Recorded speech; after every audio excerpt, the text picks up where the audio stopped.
Injured people. Injured low training age, we actually just create what will eventually become warm-up number 3. What are the exercises that once you get to them, we've seen this on ACL in action, and I think it's appropriate for any lower body training. We would do some combination of single leg stance, and we're throwing a ball and you can hit your little lights, which I think is ridiculous. You could even use an unstable surface. Hopefully it's a flat surface. And what are we really doing? Oh, you're working on balance. No, we're working on probably type 1 restoration of the quad if you use a knee dominant strategy, a knee strategy for your balance. You could probably rig the single leg stance in a lot of different ways to not only focus on a soft tissue injury, but a ligamentous injury. There are single leg stance strategies that can focus load to an MCL, a PCL. It lives in Eldoa land. These are really very, very interesting and, when they work, magical things. And they have sound rationale when you understand that particular model.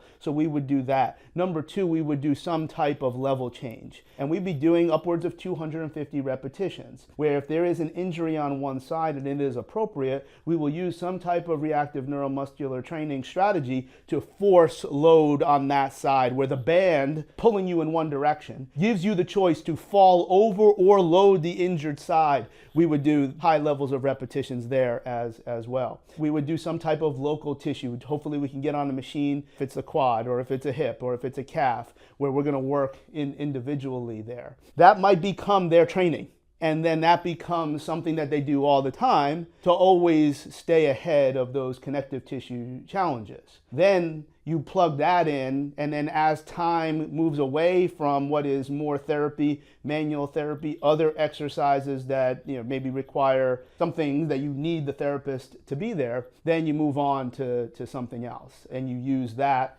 as part of the warm-up. Maybe you lower the intensities and then you move into the next thing. So that avatar is someone who's injured.